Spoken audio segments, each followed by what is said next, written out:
네, 안녕하세요. 오늘은 분당 정자동 한솔마을 주공 4단지 재건축에 대해서 재건축이 가능한 단지인지, 재건축이 어떤 방향으로 나아가는 게 괜찮을지, 혹은 리모델링으로 가는 게 더 현명할 수도 있는 건지, 일기 신도시 특별법의 혜택을 받을 수 있는 건지, 받게 되면 어떤 것이 달라지는지에 대해서 간단하게 설명을 드리고자 이 유튜브를 만들게 되었고요. 분당 정자동 주공 4단지를 시작으로 단지 하나씩 검토하는 유튜브를 만들고자 합니다.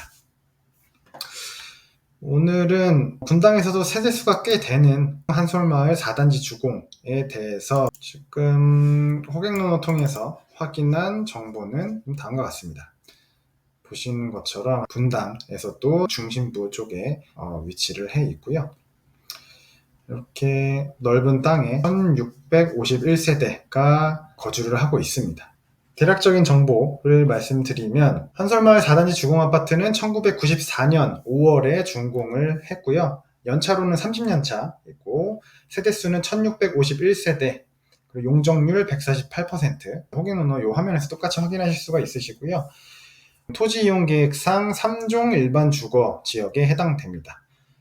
재건축하게 되면 용적률 상한을 최대 300%까지 받을 수 있는 아파트이고요. 사업성을 한번 보도록 하겠습니다. 재건축이 가능하려면 평균 세대가 가지고 있는 대지 지분이 재건축을 하기에 충분한 대지 지분을 보유하고 있는지가 핵심입니다. 용적률만 봐서도 안 되고, 이 공급 면적 평형만 봐서도 안 되고, 이론상 재건축을 하기에 대지 지분이 높을수록 좋고, 대지 지분이 높다는 것은 보통 용적률은 작으면서, 그리고 평균 공급 면적은 높은 단지에서 보통 세대당 대지 지분이 많기 때문에 재건축에 용이하다라고 표현하는 것이 가장 잘 맞습니다.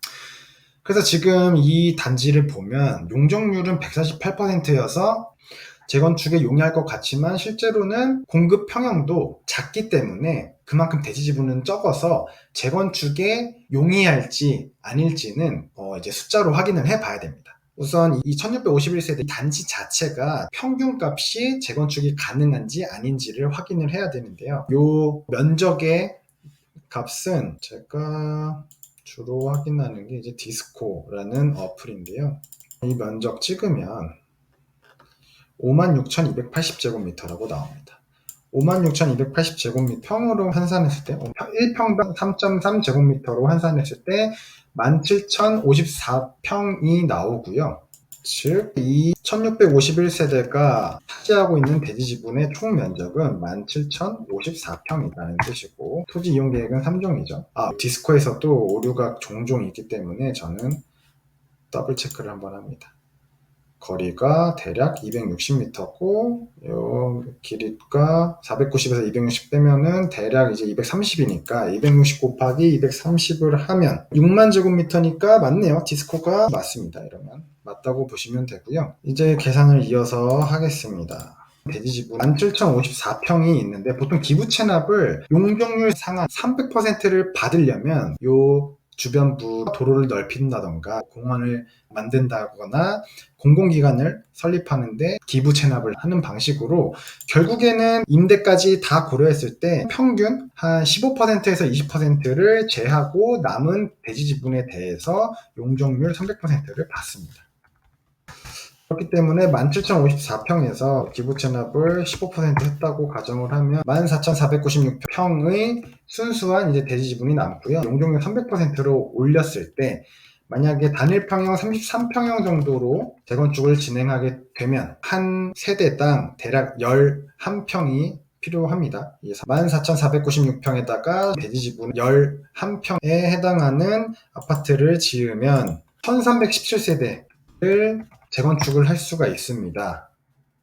종전이 1651세대인데 평균 평형 33평으로 배정을 다들 받으려고 하면 1317세대, 지금 세대수가 모자라죠. 이러면은 재건축이 안 됩니다. 이렇게 되는 거는 없어요. 왜냐면 재건축이 가능하려면 이 나머지 세대들을 다 현금 청산을 시켜야 하는데, 이게 현실에서는 현금 청산을 시키지 못하기 때문에 그래서도 안 되고요. 그렇기 때문에 꼭 재건축으로 가고 싶으면 이제 배정받는 평균 평형을 좀 줄여야 됩니다. 단일평형 25평으로 진행할 경우 25평 하나 짓는 데는 이거 300% 고려하면 대지가 8.33평 필요하고요. 이렇게 계산하면 1740세대가 나옵니다. 즉 단일평형 25평형으로 분양을 해야 종전 1651세대에서 종후 1740세대가 나오고 대략 89세대를 일반 분양할 수 있겠네요. 그래서 지금 자력으로 재건축을 하기 위해서는 평형을 소형평형 위주로 줄여서 분양하는 수밖에 없고요.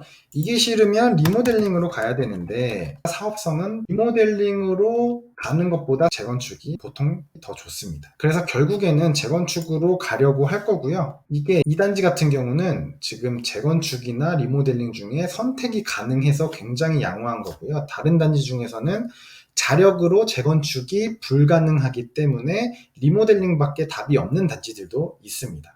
그래서 한솔마을 4단지 주공 같은 경우는 굉장히 상황이 좋은 케이스라고 보시면 되고요.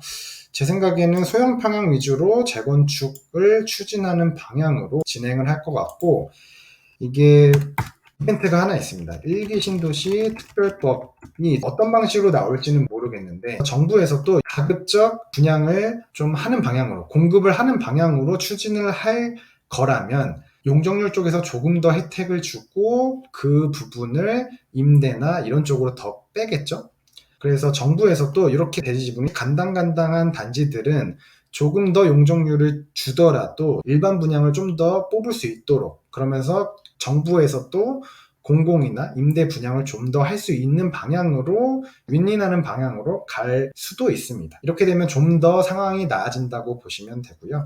그래서 제가 생각하기에는 자력으로 재건축도 가능하고 대신에 소형평형으로 가야 되고, 혹은 1기 신도시 특별법에 특혜를 받게 된다면 조금 더 나은 환경으로 재건축이 진행될 수도 있다라고 보여집니다. 네, 오늘은 이렇게 한솔마을 4단지 주공 아파트 재건축에 대한 저의 사견을 말씀드려 보았습니다. 다음 시간에는 다른 아파트로 찾아뵙도록 하겠습니다. 감사합니다.